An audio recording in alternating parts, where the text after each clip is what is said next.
नमस्कार शेतकरी बंधूंना, national electronics मध्ये आपलं स्वागत आहे.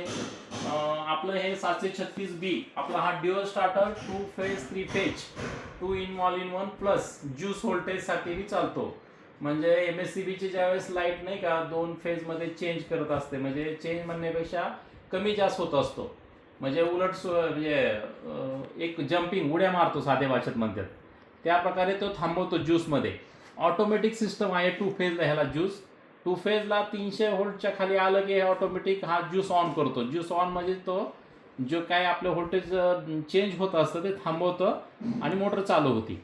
या कमी जास्त म्हणजे दोन्ही फेजमध्ये तो बॅलन्स करतो आणि मोटर चालू करतो.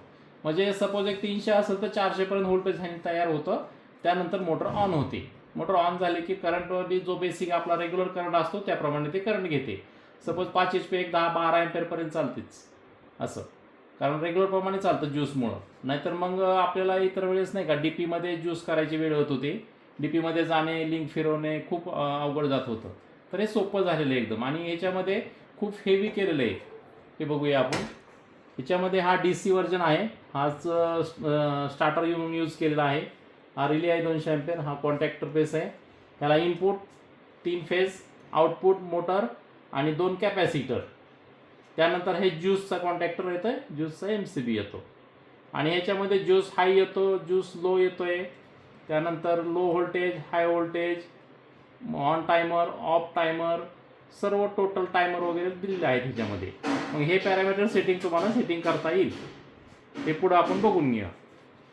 सुरुवातीला हे सेट बटन दिलेलं आहे. 2 फेजचं बटनने अप आणि 3 फेजच्या बटनने डाऊन, म्हणजे कमी जास्त करण्यासाठी हे स्विच यूज करणे. हे 5 सेकंद दाबून धरणे, सेट आले की सोडणे. पुढं टच 3 फेज ड्रायरन येतं. मग 3 फेजचं ड्रायरन तुम्हाला कमी जास्त करायचं असेल तर करू हे बटनने करू शकता. पुढं सेटचं बटन दाबलं की एक्सेप्ट येतं. एक्सेप्ट आलं की 3 फेजचं ओव्हरलोड. ओव्हरलोड मात्र स्टार्टरचा रिले लावणे. स्टार्टरचा रिले जर सपोज मोटर एक 5 HP असेल तर एक 10 एम्पेअर करंट घेते, त्यावेळेस ते 15 एम्पेअर असते. तर आपल्याला 12 करायचं असेल तर कमी करू शकता असं.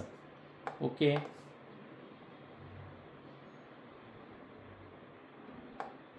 एक्सेप्ट. पुढे गेल्यानंतर आता 2 फेजचं ड्रायरन आलं. तसंच त्याच पद्धतीने 2 फेजचं ड्रायरन आपण कमी जास्त करू शकतो. त्यानंतर पुढे एक प्रेस केलं की एक्सेप्ट. एक्सेप्ट केल्यानंतर पुढं ओव्हरलोड हे तर अवश्य लावणे. 2 फेजला काय होतंय, मोटर हे करंट जास्त घेत असते. 10 एम्पेअर 3 फेजला घेतलं तर एक 14 एम्पेअरच्या आसपास 2 फेजला चालत असते. त्याच्यामुळे ह्याचं ओव्हरलोड अवश्य सेट करा. ओव्हरलोड सेट केल्यामुळं तुरंत मोटरला काय कमी जास्त व्होल्टेज कमी झालं, एम्पेअर वाढलं की तुरंत बंद करतं लगेच क्विक ॲक्शनने. हे ओव्हरलोड हा सेटिंग हे मॅन्युअली लावा. ऑटोमॅटिक तर आहेच 50%, मॅन्युअली तुम्ही 40%, 30% करू शकता. एक्सेप्ट. ज्यूस लो व्होल्टेज म्हणजे कमीत कमी 2 फेजला व्होल्टेज कमी आल्यानंतर हे ज्यूस लो व्होल्टेज लावणे गरजेचं आहे. तिथं लावणे म्हणजे ऑटोमॅटिक लावलेलं आहे. आम्ही 310ला फिक्स केले. तुम्हाला वाटत असेल की बाबा अजून कमी करावं, 270, 260 तरी करू शकता तुम्ही. Okay. Except. Juice high voltage. High म्हणजे आपल्याला कमीत कमी हायला किती 400ला 400 प्लस चालवायची असेल, 410 तर 410 इथं फिक्स करा. 400 पर्यंत गेले की ते हाय व्होल्टेजने बंद करेल. आता हा regular low voltage, regular low voltage किती ठेवायचं तुम्हाला, 200, 250, 250 तर ठेवू शकता. ओके. हा 210 फिक्स आहे. मॅन्युअली तुम्हाला कमी जास्त करता येतो. हे पॉवर ऑन टायमर चालू करायचं. मोटर पॉवर ऑन टायमर म्हणजे चालू किती मिनिटांनी करायची, ते फिक्स तर 40 सेकंद आहे. प्लस तुम्हाला वाढायचं असेल तर प्लस मायनस करू शकता. एक्सेप्ट. ही टच टायमिंग. टचिंग कॅपॅसिटरचं टायमिंग आपल्याला जर कमी करायचं असेल, हे फिक्स 11 सेकंद आहे. 3, 5, 7.5ला आपल्याला जर 5 सेकंद करायचं तर 5 सेकंद 2 फेजच्या बटनाने करू शकतो आपण. हे 5 सेकंद. ह्याला ओके केलं की सेव्ह. एक्सेप्ट. एक्सेप्ट की पुढचं फंक्शन बाहेर आलं. ओके. हे पॅरामीटर सेटिंग आहे.